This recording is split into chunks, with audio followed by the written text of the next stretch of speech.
Hello guys, तो methods of feed water treatment में हमने केमिकल मेथड, मैकेनिकल मेथड के बारे में बात की, जो कि एक्चुअली एक्सटर्नल मेथड है एंड जिसमें हमने देखा कि लाइम सोडा ट्रीटमेंट की मदद से हम वाटर में 50 ppm तक हार्डनेस को अचीव कर सकते हैं। जियोलाइट ट्रीटमेंट की मदद से हम 10 ppm तक वाटर में हार्डनेस को अचीव कर सकते हैं। आयन एक्सचेंज की मदद से नियरली 0 to 2 ppm तक वाटर में हार्डनेस को अचीव कर सकते हैं। एंड एक यूनिट और हमें याद रखना है, 1 ppm equals to 1 milligram per litre. Okay, now हम थर्मल ट्रीटमेंट के बारे में बात करेंगे। थर्मल ट्रीटमेंट के फर्दर क्लासिफिकेशन है deaeration method and evaporation method. So हम इस वीडियो में थर्मल ट्रीटमेंट के बारे में बात करेंगे। Oxygen, carbon dioxide, H2S, air and कई सारे अदर गैसेस है वो वाटर में डिजोल्व रहता है, यानी कि वो वाटर में सॉल्यूबल होता है। Mainly oxygen and carbon dioxide की वजह से कोरोजन के चांसेस इंक्रीज हो जाता है, जिसकी वजह से बॉयलर सरफेस, कई सारी ट्यूब्स जंग के शिकार बन जाते हैं। एंड कई सारे गैसेस है वो इम्प्योरिटीज़ या फिर वाटर के साथ रिएक्ट करके एसिड जनरेट करते हैं। खुद कार्बन डाइऑक्साइड ही H2O मॉलिक्यूल के साथ रिएक्ट करके H2CO3 कार्बोनिक एसिड जनरेट करता है, जिसकी वजह से वाटर है वो एसिडिक बन जाता है एंड वाटर का जो pH लेवल है वो लेस देन 7 हो जाता है। इसकी वजह से वाटर में से इन गैसेस को रिमूव करना आवश्यक है। मेनली थर्मल ट्रीटमेंट की मदद से इन गैसेस को रिमूव किया जाता है।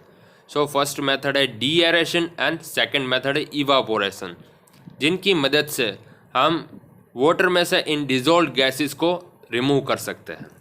इन this video we are going to discuss about deaeration method. Deaeration method में dissolve oxygen and carbon dioxide को रिमूव किया जाता है वाटर में से। इन जनरल सिनारियो इन गैसेस को हम वाटर में से रिमूव कर रहे हैं। बेसिकली इसे डी गैसिफिकेशन प्रोसेस भी कहा जाता है, because this gases make the water corrosive as they react with the metal to form iron oxide. Water में से डिजोल्व गैसेस को रिमूव करने के लिए डी एरेटर इक्विपमेंट का यूज़ किया जाता है। मेनली इस डी एरेटर इक्विपमेंट को दो पोर्शन में डिवाइड किया जाता है। फर्स्ट ये वर्टिकल वेसल है, जहां पर एक्चुअल में जो वाटर में डिजोल्व गैसेस है उसे रिमूव किया जाता है। इसी की वजह से इस वर्टिकल वेसल को डी एरेशन चैम्बर कहा जाता है। एंड ये जो हॉरिजॉन्टल टैंक है वो स्टोरेज पर्पस होता है। जो भी वाटर है उसे हमें स्टोर करना है तो उसके लिए ये हॉरिजॉन्टल सेक्शन का यूज़ किया जाता है, क्योंकि जब हम इस वाटर में से डिजोल्व गैसेस को रिमूव कर देंगे तो प्योर फॉर्म ऑफ वाटर मिल जाएगा, उसे इस स्टोरेज टैंक में स्टोर किया जाएगा। ये खुद डी एरेटेड वाटर होता है, क्योंकि हमने डिजोल्व गैसेस को तो रिमूव कर दिया है। सो इसे D aerated water storage section कहा जाता है। नाउ सबसे पहले हमें पता होना चाहिए कि ये डी एरेटर इक्विपमेंट है वो क्या प्रिंसिपल पर काम करता है। सो पहले हम प्रिंसिपल के बारे में बात करते हैं।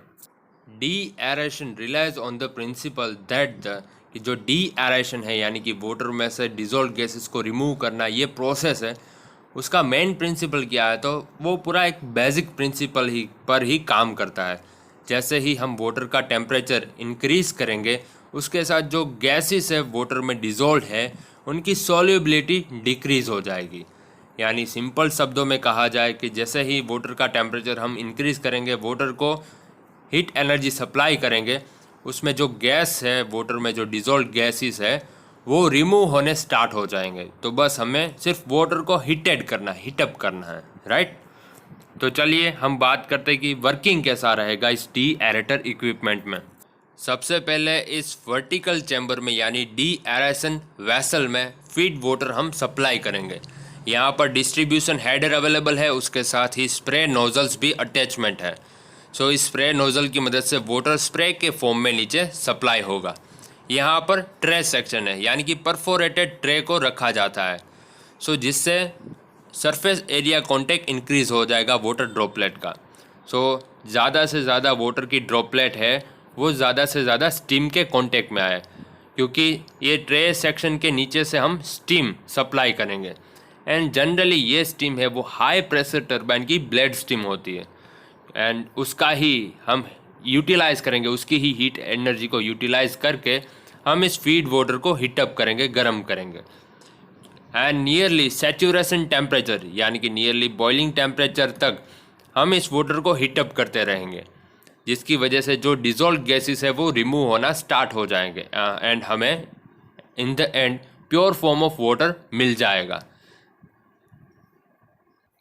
सो जैसे ही वाटर है वो इस डिस्ट्रीब्यूशन हेडर के थ्रू या स्प्रे नोजल के थ्रू स्प्रे के फॉर्म में नीचे की ओर फ्लो करना स्टार्ट कर देगा। यहाँ पर ट्रे सेक्शन है, सो सारी परफोरेटेड ट्रे को रखा गया है, जिससे वो वाटर है वो स्लोली नीचे की डायरेक्शन में फ्लो करेगा। एंड यहाँ से स्टीम का इनलेट है, सो हाई टेम्परेचर स्टीम हम यहाँ से सप्लाई, हाई प्रेशर टरबाइन की ब्लेड स्टीम होती है, राइट। सो जब यहाँ इस वाटर के साथ ये स्टीम डायरेक्ट कॉन्टेक्ट में आएगी, फर्स्ट हमें याद रखना है कि यहाँ पर वाटर एंड स्टीम है वो डायरेक्ट कॉन्टेक्ट में आते हैं दोनों, एंड अपनी हीट एनर्जी है वो एक्सचेंज करते हैं।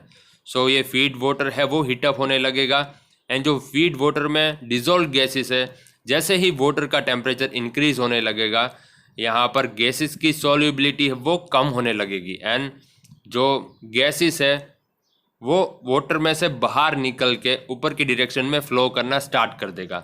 एंड जो भी वाटर इकट्ठा हुए हैं वाटर ड्रॉपलेट्स, वो इस नीचे की डायरेक्शन में फ्लो करने लगेगा। एंड यहाँ पर D aerated water storage section है, सो जो भी वाटर अभी H2O मॉलिक्यूल बचा है वो सारे नीचे की डायरेक्शन में फ्लो करना स्टार्ट कर देंगे, एंड यहाँ स्टोरेज टैंक में स्टोर हो जाएंगे। फिर भी यहाँ पर जो स्टीम है उसे एक पाइप के थ्रू यहाँ पर भी सप्लाई किया जाता है, जिसकी वजह से अभी भी कुछ यहाँ पर अगर गैस डिजोल्व हो, सो वाटर हीटअप होके जो भी गैस है वो इस वाटर में अनडिजोल्व होके बाहर निकल जाए, एंड हमें प्योर फॉर्म ऑफ वाटर मिल जाए, जिससे ऑक्सीजन एंड कार्बन डाइऑक्साइड जैसे गैसेस को हम इजीली रिमूव कर सकते हैं। एंड यहाँ नीचे के सेक्शन के थ्रू हम जो वाटर है उसे फीड पंप के थ्रू बॉयलर में सप्लाई कर सकते हैं। सो यहाँ इजीली हमें हीटेड वाटर मिल जाएगा, एंड हमें ध्यान भी रखना है कि हमें वाटर लिक्विड स्टेट में चाहिए। सो वाटर को हमें बॉयल नहीं कर देना है, in the form of gas हमें कन्वर्ट नहीं कर देना है। ओके, सो हम मैक्सिमम जो वाटर में जो डिजोल्व गैसेस है उन्हें इजीली रिमूव कर सकते हैं इस डी एरेटर इक्विपमेंट की मदद से। डी एरेशन वेसल के टॉप पोर्शन में वेंट रखा जाता है, जो भी अनडिजोल्व गैसेस है वो इस वेंट के थ्रू सराउंडिंग में डिस्चार्ज हो जाएंगे, एंड कई सारी जो स्टीम होगी वो यहाँ पर एक्यूमुलेट होकर कंडेंस्ड होकर फिर से वाटर के फॉर्म में ड्रॉपलेट के फॉर्म में नीचे की ओर फ्लो करना स्टार्ट कर देगी। सो इन वर्ड एक बार देख लेते हैं हम। Deaeration relies on the principle that the solubility of gas in water decreases as the water temperature increases. जैसे ही वाटर का टेम्परेचर इंक्रीज होता जाएगा, जो गैसेस है उनकी सॉल्युबिलिटी है वाटर में वो डिक्रीज होती जाएगी, and approaches its boiling point. So हमें वाटर को बॉइलिंग पॉइंट तक गर्म करना है, हीटअप करना है, जिसकी वजह से ये जो सॉल्युबल गैस है वो रिमूव हो जाए। In the deaerator, water is heated up to close to its boiling point with a minimum pressure drop. So minimum pressure drop के साथ water को boiling point तक, nearly boiling point तक हमें heat-up करना पड़ता है, जिससे जो soluble गैस है वो unsoluble form में बाहर निकल जाए water में से undissolved होके, राइट। तो ये है de-aerator equipment, जिसमें dissolved gases को remove किया जाता है and pure form of water achieve किया जाता है, क्योंकि ये सारे जो गैसेस है ऑक्सीजन कार्बन डाइऑक्साइड जैसे गैस वो कोरोजन जैसे इश्यू को, प्रॉब्लमेटिक इश्यू को सामने लाते हैं, जो काफ़ी हमारे लिए डिसएडवांटेज रूप है। सो इन्हें रिमूव करना आवश्यक है। सो जनरली अब का जो सिनारियो है उस जो थर्मल पावर प्लांट है उसमें डी एरेटर इक्विपमेंट का यूज़ किया ही जाता है। And all the best.